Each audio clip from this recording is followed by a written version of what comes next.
16 अगस्त 1946 के बाद तो खास तौर से लाहौर में दंगे हो चुके थे, सियालकोट में हो चुके थे, कराची में हो चुके थे, कई और जगह हो चुके थे। जो मुसलमान भारत छोड़ के जा रहे थे, जब कहा गया कि उनके घरों को उन हिंदू रिफ्यूजियों, सिख रिफ्यूजियों को दे दिया जाए जो पंजाब से आ रहे हैं, नेहरू नहीं मानते। नहीं, हम उन्हें खाली रखेंगे, क्या पता वो कब लौट करके आ जाएं। अरे भाई, वो लौट के आ जाने वाले बात थी तो फिर पाकिस्तान बनवाया ही इसलिए था कि अगर तुमने ये हिंसा नहीं रोकी तो मैं एयरफोर्स से तुम्हारे ऊपर बम डलवाऊंगा। ये मैं नहीं कह रहा हूं, ये नेहरू के सिलेक्टेड वर्क्स में छपा हुआ नेहरू का भाषण कह रहा है। जिंदगी भर स्वदेशी की बात करने वाले गांधी को भारत का पहला गवर्नर जनरल डोमिनियन का बनाने के लिए एक अंग्रेज जनरल माउंटबेटन ही मिला था। गांधी और नेहरू अंग्रेजी साम्राज्य के लिए कभी खतरा नहीं। दो हिस्से थे ब्रिटिश एम्पायर के, ब्रिटिश प्रोविंसेस, ब्रिटिश प्रांत और ब्रिटिश इंडियन स्टेट्स, ब्रिटिश भारतीय रियासतें। जोधपुर अलग राज नहीं था, ट्रेवेंकोर अलग राज नहीं था, कश्मीर अलग राज नहीं था, सब भारत के हिस्से थे। अंग्रेज इनको आजाद कर गए। कोई महीना ऐसा नहीं जाता जब यहाँ के बांग्लादेश और पाकिस्तान में हिंदू या सिख लड़की को अगवा नहीं किया जाता, उसका रेप नहीं किया जाता, मर्डर नहीं किया जाता या उसकी जबरदस्ती शादी ना करवाई जाती। ये देश आपका है। मत भूलिए कि जिस तरीके से आप अपने घर की रक्षा करते हैं, वो घर इस देश की भूमि पर ही बना हुआ है। अगर देश की रक्षा नहीं करेंगे तो आपका घर भी नहीं रहेगा। इससे आसान राष्ट्रवाद की परिभाषा में आपको नहीं दे सकता। आज हमारे को अपने आप को इतना मजबूत करना है कि कोई हाथ हमारी तरफ उठने की जुर्रत ना कर सके, और उसको ये मालूम होना चाहिए कि अगर वो ये जुर्रत करता है तो हम उस हाथ को उठने से पहले काट फेंकेंगे।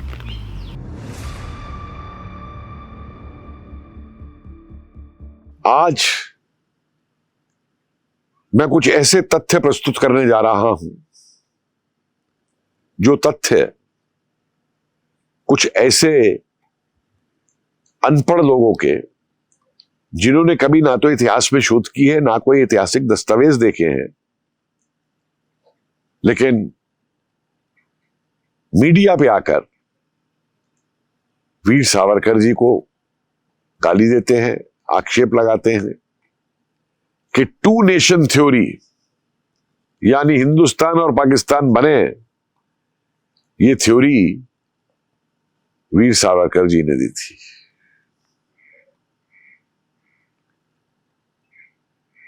शर्म भी आती है, गुस्सा भी आता है ऐसे प्रवक्ताओं के ऊपर।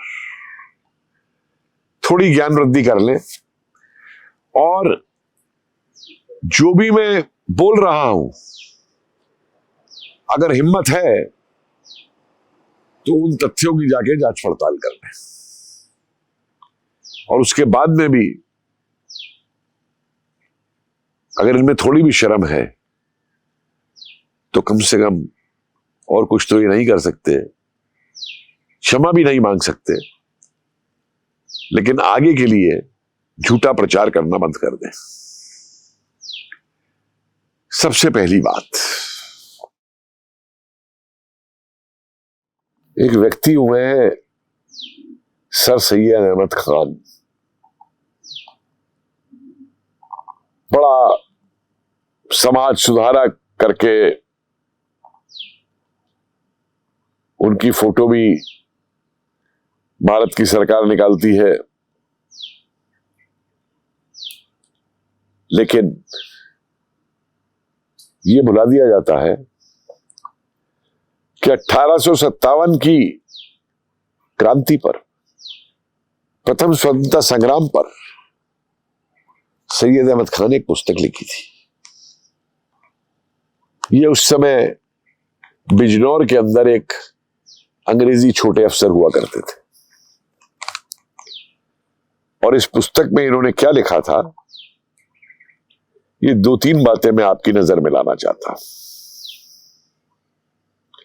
पहली बात उन्होंने लिखी कि जिन मुसलमानों ने अंग्रेजों का विरोध किया था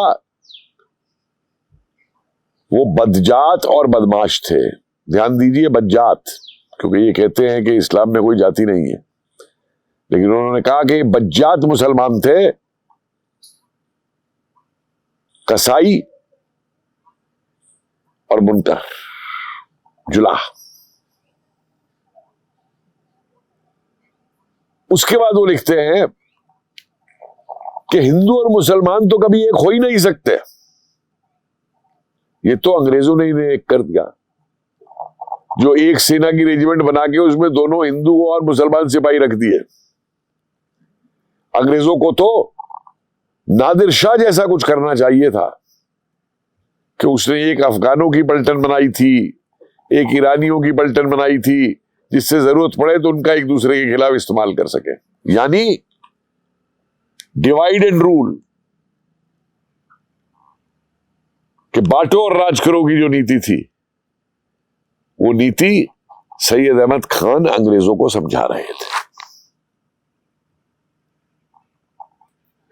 उसके बाद आगे चलिए, सैयद अहमद खान लिखते हैं कि there should be an Anglo Mohammedan alliance, यानी कि एक अंग्रेजों और मुसलमानों के बीच गठबंधन होना चाहिए। किस बात के लिए? हिंदुओं पर राज करने के लिए। उन्होंने साफ लिखा कि आप भी शासक हैं अंग्रेज, हम भी शासक रहे हैं मुसलमान, हिंदुओं पर तो केवल राज किया जाना चाहिए। उसके बाद एंग्लो मोहम्मदन ओरिएंटल कॉलेज बनाते हैं, और उस कॉलेज को बनाते वक्त लिखते हैं कि ये कॉलेज इक्के वालों के लिए नहीं है, यानी सिर्फ उनके लिए है जो मुस्लिम इलीट है, जो नवाब, जमींदार, ताल्लुकदार, उनके बच्चों के लिए है, या जो अंग्रेजों की नौकरशाही कर रहे हैं उनके बच्चों के लिए है। आम गरीब मुसलमान के लिए नहीं है, ये इक्के वालों के लिए नहीं है। ये कभी कभी बोल देते थे कि हिंदू मुसलमान तो आंखों के तारे हैं, लेकिन असलियत निकल करके आई 1987 के मेरठ के उनके भाषण में,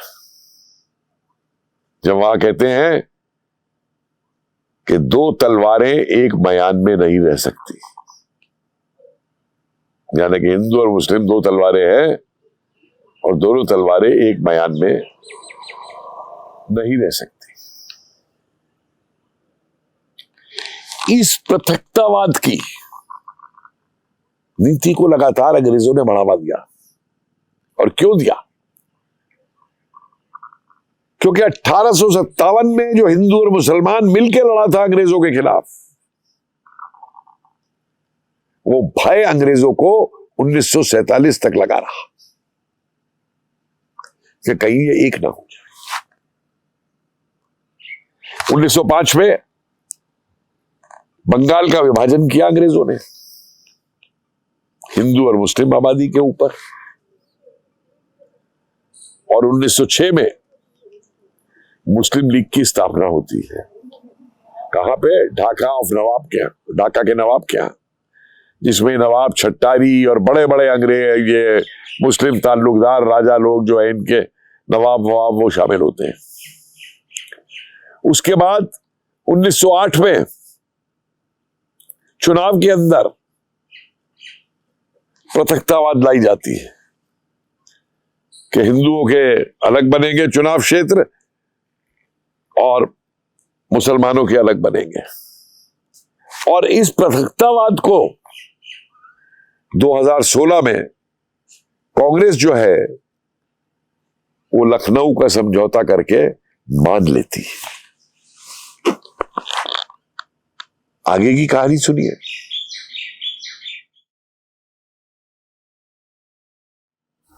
खलीफत या खिलाफत, जो भी आप बोले, जिसका भारत से कोई लेना देना नहीं था, टर्की के अंदर एक खलीफा को अंग्रेजों ने हटा दिया और उसको स्थापित करने के लिए आंदोलन भारत में होता है। और हमारे महात्मा गांधी जो हैं वो इस आंदोलन का समर्थन करते हैं, जबकि जिन्ना ने खुद उस समय कहा था कि इसका भारत से कोई लेना देना नहीं। ये मैं इसलिए आपको बता रहा हूं कि किस तरीके से मुस्लिम पृथकतावाद को लगातार भारत में बढ़ावा देने में कांग्रेस का खुद का बड़ा योगदान रहा। 1927 में स्वामी श्रद्धानंद आर्य समाज के, जिन्होंने शुद्धि आंदोलन चलाया था कि जो भी वापस हिंदू धर्म में आना चाहता है वो वापस आ जाए, लोग आ भी रहे थे, उनकी अब्दुल राशिद नाम का एक व्यक्ति हत्या कर देता है। और उस समय का गांधी का स्टेटमेंट सुनिए। गांधी लिखते हैं, अब्दुल राशिद ने कुछ गलत नहीं किया, वो तो अपने धर्म को बचा रहा था और मैं तो उसके मुकदमे की वकालत करना चाहूंगा न्यायालय के अंदर। तो कहां गई गांधी की अहिंसा, जो भारत के हर क्रांतिकारी को हिंसक बता के उसका विरोध करते थे, उन्हें फांसी से बचाने तक को तैयार नहीं थे। ऊधम सिंह जैसे क्रांतिकारी को पागल व्यक्ति का कार्य बता दिया था कि हमारी बातचीत पे जो अंग्रेजों से चल रही है उस पर कोई असर ना पड़े। और वो गांधी अब्दुल रशीद के द्वारा एक हिंदू स्वामी श्रद्धानंद के कत्ल करने के ऊपर ये कहते हैं कि उसने ठीक किया, मैं इसका मुकदमा लड़ूंगा। वो अपने धर्म को बचा रहा था, तो मुस्लिम को अपने धर्म को बचाने के लिए कत्ल करने का अधिकार था, लेकिन हिंदू क्रांतिकारी को अपने देश की आजादी करने के लिए भी हिंसा का बंदूक उठाने का अधिकार नहीं था। ये कहा है अंग्रेज एमपी ने, Gandhi was our most loyal policeman in India. यहां एक बात मत भूलिए कि 1885 में जब ह्यूम ने स्थापना की थी कांग्रेस की, तो उसने साफ लिखा था, हमें एक सेफ्टी वाल्व चाहिए जिससे दोबारा भारत के अंदर कोई क्रांति ना हो, दोबारा भारत के अंदर कोई विरोध ना हो। और पूरे 1947 तक के इतिहास को उठा के देख लीजिए, कांग्रेस ने बाखूबी ये भूमिका अंग्रेजी शासन को बचाने के लिए भारत में निभाई। जो भी क्रांतिकारी गतिविधि होती थी अंग्रेजों के खिलाफ, उसकी भर्त्सना की, उसकी आलोचना की। जो किसान आंदोलन होते थे उनकी भर्त्सना की, जो मजदूर आंदोलन होते थे उनकी भर्त्सना की, आजाद हिंद फौज की भर्त्सना की, नौसैनिक क्रांति की भर्त्सना की। क्यों? कि खुद सत्ता लेनी थी। 1929 में जो लाहौर में पूर्ण स्वतंत्रता का पास किया गया था और 26 जनवरी के दिन हर साल स्वतंत्रता दिवस मनाते थे, वो कांग्रेस के नेता 1947 में केवल डोमिनियन स्टेटस लेने को क्यों तैयार हो गए और जनता का लगातार बेवकूफ बनाया कि हमको उस दिन आजादी मिल गई थी। मैंने कई डॉक्यूमेंट इस पे प्रस्तुत किए। अब आइए पाकिस्तान की बात।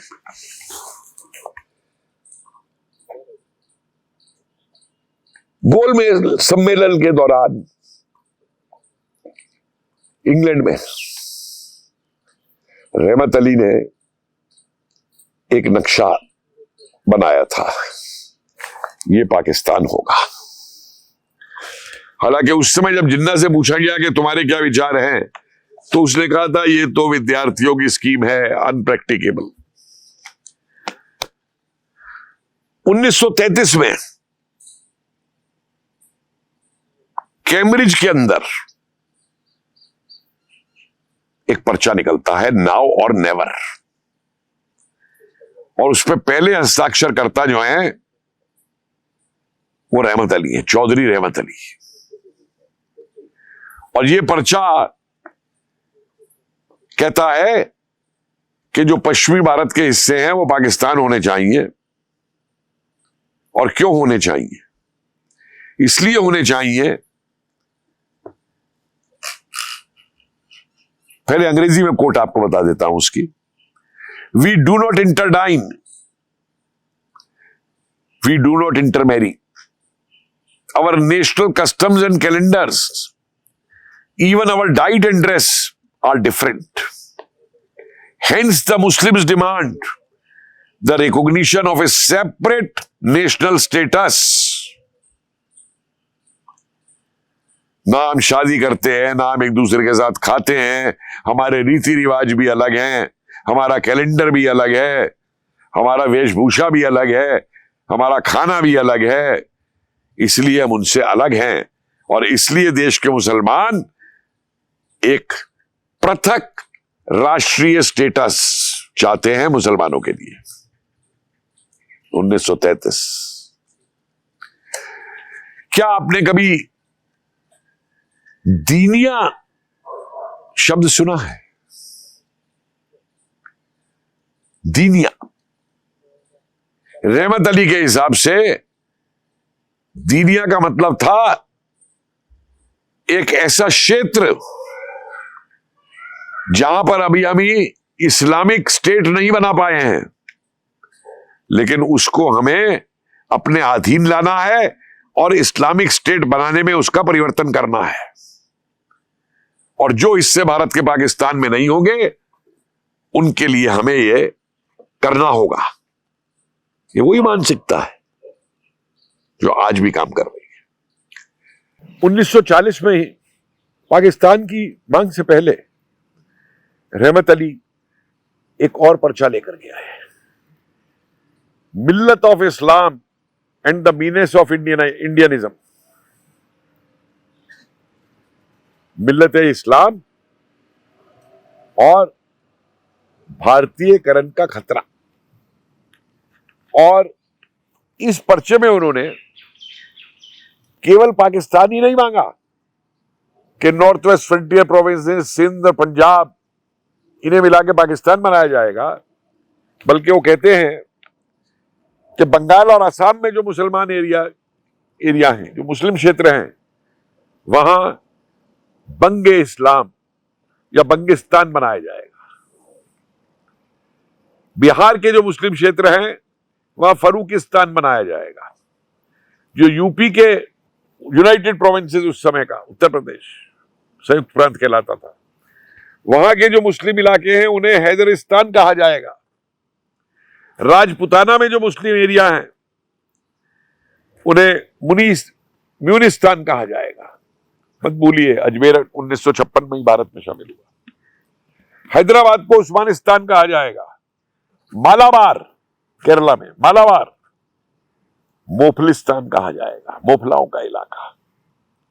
अभी वो भूल गए, इसमें उन्होंने जूनागढ़, भोपाल और मेवातिस्तान की बात नहीं की थी, जो बाद में जोड़े गए। 1942 में इस बीच मुस्लिम लीग वो पाकिस्तान की डिमांड कर देती है। 1942 में एक और पैम्फलेट, एक और पर्चा निकालते हैं रहमत अली, मिल्लत एंड इट्स मिशन। मिल्लत और उसके उद्देश्य, उसका मिशन क्या है। और इसके अंदर रहमत अली कहते हैं, अंत इस पैम्फलेट का जो करते हैं वो कह के, nor must we keep Hindu और Sikh minorities in our lands even if they themselves were willing to remain with or without any special safeguards, for they will never be of us.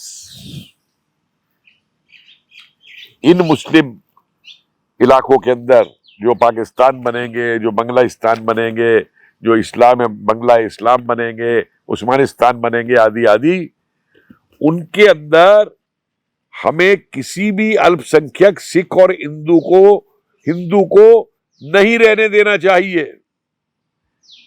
तब भी नहीं रहने देना चाहिए अगर वो इस बात पे भी रहने को तैयार हो कि हम अल्पसंख्यकों को कोई सुरक्षा नहीं देंगे, कोई विशेष सुरक्षा नहीं देंगे। क्यों? क्योंकि वो हमारे कभी नहीं हो सकते। इस प्रकार रहमत अली ने पाकिस्तान और इन मुस्लिम देशों से अल्पसंख्यकों का पूरा सफाया करने की बात की,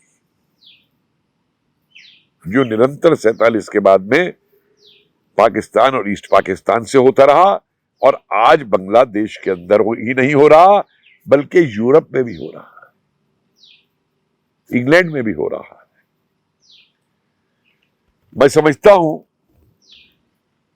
कि 47 को लेके सारे भारतीयों को शिरोमणि गुरुद्वारा प्रबंधक कमेटी, शिरोमणि गुरुद्वारा प्रबंधक कमेटी की एक रिपोर्ट, जिसको सरदार गुरचरण सिंह तालिब जी ने पूरा संकलित किया था और जिसका शीर्षक था Muslim League attack on Sikhs and Hindus in the Punjab,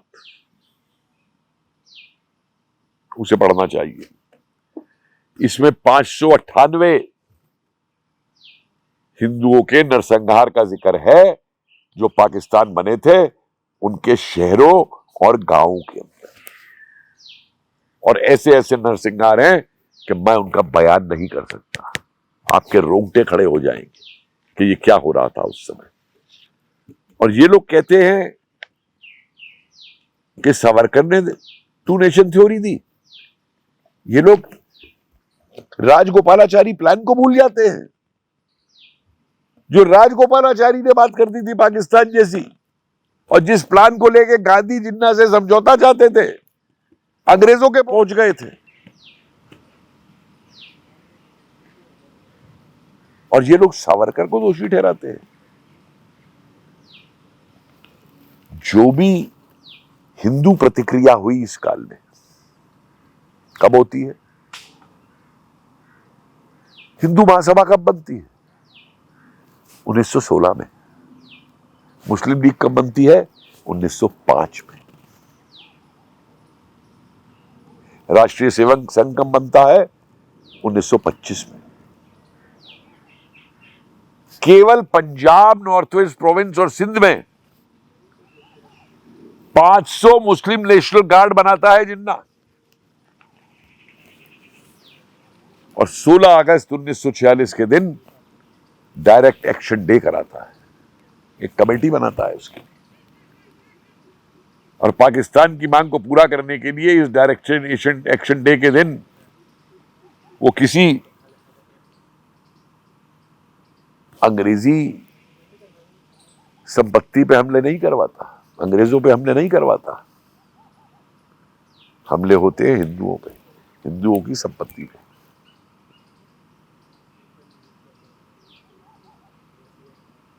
Gandhi कहते थे पाकिस्तान मेरी अर्थी पे बनेगा, और वही गांधी जब लॉर्ड माउंटबेटन के पास जाते हैं उस पर वार्तालाप के लिए, उस दिन उनका मौन दिवस है। इतना बड़ा निर्णय होना है, लेकिन गांधी मौन व्रत नहीं तोड़ सकते और लिख देते हैं, have I said anything against your scheme? क्या मैंने तुम्हारी योजना के विरुद्ध कुछ कहा है? और वही गांधी जब विभाजन का प्रस्ताव कांग्रेस में रखा जाता है, गोविंद बल्लभ पंत रखते हैं और उसका विरोध होता है और यह होता है कि उस पर वोटिंग हो जाएगी, तो उस दिन किंग्सवे कैंप की एक हरिजन बस्ती में गांधी का मौन व्रत था और वो वहां कार्य कर रहे थे। उन्हें वापस कांग्रेस में लाया जाता है अधिवेशन के अंदर, और वहां वो कहते हैं कि अगर तुम सारे इस प्रस्ताव को नहीं मानते विभाजन के, तो हम जितने पुराने लीडर हैं हम इस्तीफा दे देंगे, तुम नई लीडरशिप चुन लो। क्या धमकी थी भाई? और लगातार पाकिस्तान को 50 करोड़ के लिए भूख हड़ताल पे बैठना देने के लिए, पाकिस्तान जो कॉरिडोर मांग रहा था कि पश्चिमी पाकिस्तान और पूर्वी पाकिस्तान के बीच एक कॉरिडोर दे दिया जाए, रास्ता जमीन का। और मालूम है क्या शर्त थी उस कॉरिडोर की? कि उस कॉरिडोर के दोनों तरफ जो बस्तियां बनेंगी वो सिर्फ मुसलमानों की बनेगी, हिंदुओं की नहीं बनेगी। गांधी उसको भी मान जाते। जो हिंसा हुई पाकिस्तान के बनने में, ये हिंसा होगी, ये दीवार पे लिखा हुआ था। 16 अगस्त 1946 के बाद तो खास तौर से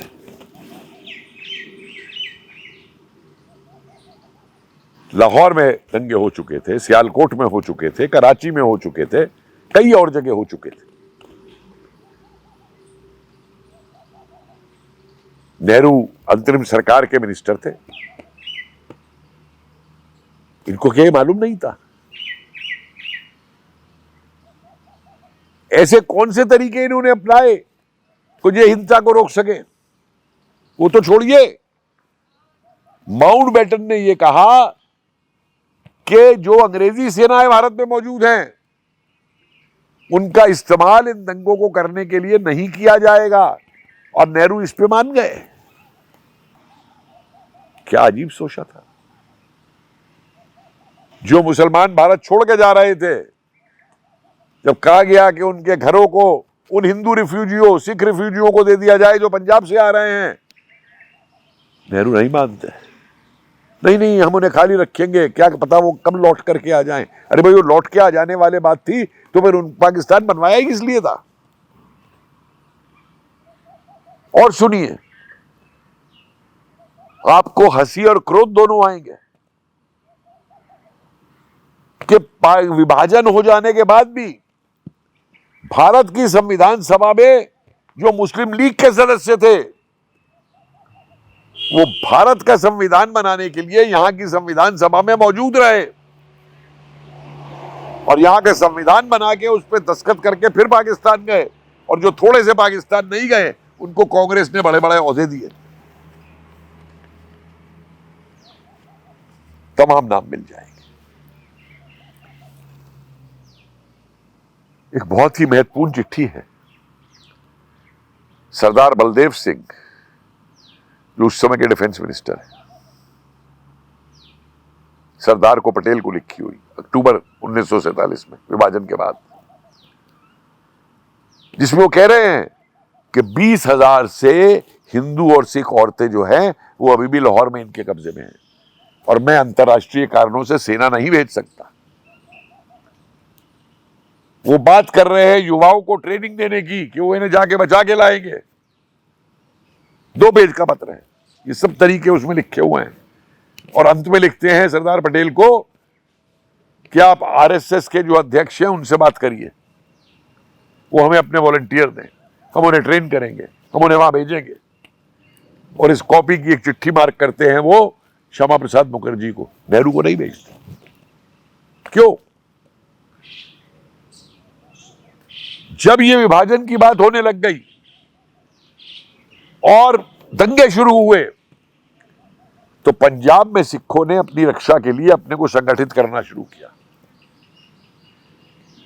जनरल मोहन सिंह ने भी 14,000 आजाद हिंद फौज के सैनिकों को दोबारा संगठित कर लिया था, और तब माउंटबेटन सरदार बलदेव सिंह और पटियाला के राजा को बुला करके कहता है कि अपने इन सरदार लीडरों को समझा दो कि अगर उन्होंने मुस्लिम लीग पे हमले किए तो ये हमला उन पे नहीं होगा, ये हमला ब्रिटिश इंडिया की आर्मी पे होगा, और इनको मुंह तोड़ जवाब ब्रिटिश इंडिया की आर्मी देगी, यानी अंग्रेजों की आर्मी। और यही नहीं, माउंटबेटन अगले दिन जाता भी है लाहौर, और कमांडर इन चीफ को बोल करके आता है कि इनको ठीक कर देना। तो आरएसएस तो बैन कर दो, हिंदू संगठन था, लेकिन मुस्लिम नेशनल गार्ड को बैन नहीं किया जाएगा। और जब बैन भी करते हैं थोड़ी देर के लिए, तो इनके सारे अंग्रेज अफसर कहते हैं इस बैन का कोई असर नहीं पड़ेगा, क्योंकि सारे अफसर जो है हमारे वो इनसे सिंपैथी रखते हैं। ये था एटीट्यूड। और इन चीजों को लेकर के पाकिस्तान ही नहीं बना। जब नेहरू गए रिफ्यूजियों से मिलने, एक रिफ्यूजी ने नेहरू की तरफ मुड़ के नहीं देखा। एक बूढ़ी पंजाबी स्त्री ने कहा था ऐसे गला मोड़ के, काका अगर तू है करना सी तो दास्ते देता, कि तूने अगर ये करना था तो बता तो देता। क्योंकि जो वोट पाकिस्तान के लिए पंजाब में हुआ, कांग्रेस ने उस वोट के बाइकआउट की भी निकाली। अगर कोई लाहौर से छुट्टी बनाने अमृतसर आया हुआ था, वो अपने घर नहीं लौट पाया। कितने ऐसे किस्से। आप हैरान होंगे कि नोआखली में जब हिंदू नरसंहार हुआ तो गांधी तो पहुंच गए वहां पे, और गांधी ने वहां पे क्या सलाह दी थी हिंदू औरतों के लिए कि अपने दांत बींच लें अगर उनका बलात्कार होता है। नेहरू कलकत्ता तक गए, नोआखली नहीं गए। लेकिन हां, कलकत्ता से फौरन भागलपुर पहुंच जाते हैं, बिहार में, जहां हिंदुओं ने उसका जवाब दिया था नोआखली का, और वहां भाषण देते हैं कि अगर तुमने ये हिंसा नहीं रोकी तो मैं एयरफोर्स से तुम्हारे ऊपर बम डलवाऊंगा। ये मैं नहीं कह रहा हूं, ये नेहरू के सिलेक्टेड वर्क्स में छपा हुआ नेहरू का भाषण कह रहा है। क्या कोई ऐसी आजादी होती है कि जितने अंग्रेजों ने भारत में सेवाएं की थी अंग्रेजों की, उनकी पेंशन हम देंगे 47 के बाद? या अंग्रेजों का MI5 जो खुफिया विभाग है वो 1968 में हमारे नॉर्थ ब्लॉक तक में बैठा रहेगा, हमारी इंटेलिजेंस उनको रिपोर्ट करती रहेगी? ये जो डोमिनियन स्टेटस लिया इन्होंने और जनता को बेवकूफ बना दिया कि आजादी मिल गई। 14 अगस्त का गजट उठाइए, साफ लिखा है India means dominion of India, Pakistan means dominion of Pakistan. और अब इनकी भाषा में गांधी और नेहरू की अगर डोमिनियन और स्वतंत्रता एक चीज थी, तो गांधी जी आपने 1928 के कलकत्ता सेशन के अंदर जब सुभाष चंद्र बोस ने आपके डोमिनियन के प्रस्ताव के ऊपर यह कहा था कि पूर्ण स्वतंत्रता होनी चाहिए, तो उस प्रस्ताव को क्यों हरवा दिया था? आप कैसे भूल गए कि लाहौर सेशन के अंदर 1930 में कांग्रेस का झंडा फहरा करके आजादी का झंडा फहराया गया था और पूर्ण स्वतंत्रता की मांग की गई थी? जिंदगी भर स्वदेशी की बात करने वाले गांधी को भारत का पहला गवर्नर जनरल डोमिनियन का बनाने के लिए एक अंग्रेज जनरल माउंटबेटन ही मिला था। उसे इनवाइट किया था पहली मीटिंग में ही, अप्रैल 1947 में, जब माउंटबेटन ने उनसे दूसरी बार मीटिंग की गांधी से। साफ लिखा है माउंटबेटन ने कि गांधी बात करते करते एकदम रुक के मुझसे पूछने लगे कि क्या तुम अंग्रेज एंड्रयूज के बारे में जानते हो? मैंने कहा हाँ। तो बोले तुम एंड्रयूज क्यों नहीं बन जाते? भारत में रहो, भारत की सेवा करो, भारत की नौकरी करो और भारत से ही तनख्वाह लो। मैं हैरान हो गया। मैंने शुक्रिया अदा किया, पर मैंने कहा कि मेरा तो इंटरेस्ट जो है वो इंग्लैंड के अंदर है, और मैंने सोचा शायद ये रुक जाएंगे। लेकिन मैं हैरान था कि इन्होंने फिर आगे कहा कि जब ये प्रस्ताव तुम पे योजना के रूप में आए तो तुम स्वीकार नहीं करोगे। क्यों? स्वदेशी की बात करने वालों को हम पे राज करने के लिए पहला एक अंग्रेजी मिला था, पहला सेना अध्यक्ष बनाने को अंग्रेजी मिला था, पहला वायुसेना का अध्यक्ष बनाने को अंग्रेजी मिला था, कमांडर इन चीफ बनाने को अंग्रेजी मिला था। ये जो ब्लैक साहेब यहां पैदा हो गए थे और ये जो गुलामी की मानसिकता थी, इसको लगातार बढ़ाया गया। अप्रैल 1948 में नेहरू चिट्ठी लिखते हैं, किसको? इंग्लैंड के राजा को। मैं तुम्हारे भारत के डोमिनियन का प्रधानमंत्री, तुम्हारी भारत की डोमिनियन की जो कैबिनेट है उसके बिहाफ पे यह अनुमति मांगता हूं कि राजगोपालाचारी को भारत का दूसरा गवर्नर जनरल बनाया जाए। 1947 के दिन माउंटबेटन ने जो शपथ ली थी भारत के पहले गवर्नर जनरल की, वो किसको मान के ली थी? किंग को मान के ली थी। 1946 में जो नेहरू ने शपथ ली थी इंटरिम प्राइम मिनिस्टर की, वो भी किंग को मांग के ली थी। नहीं, लेकिन सावरकर ने माफीनामा लिख दिया। 1946 में नेहरू को कश्मीर की जेल से किसने छुड़वाया था? वाइस रॉय ने छुड़वाया था।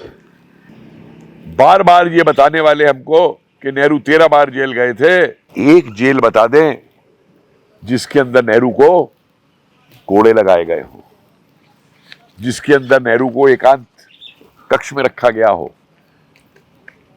यातनाएं दी गई हो, नेहरू ने कोहलू चलाया हो। पर नहीं, नेहरू तो 13 बार जेल गए थे, जिन्हें जेल में खानसामे भी उनकी मर्जी के दिए जाते थे। गांधी को रखा जाता था आगा खान पैलेस में, उनका महीने का जेल का 200 रुपए कर दिया जाता था बढ़ा करके। एक कांग्रेसी मुझे बता दीजिए जिसे अंडमान भेजा गया, एक। केवल 3 कांग्रेसी ऐसे नेता हैं जिनको देश से बाहर मांडले भेजा गया। पहले थे लाला लाजपत राय, दूसरे थे बाल गंगाधर तिलक, और तीसरे थे नेताजी सुभाष चंद्र बोस। और किनको भारत से बाहर भेजा जाता था? उनको जिन्हें अंग्रेज अपने साम्राज्य के लिए बहुत बड़ा खतरा मानते थे।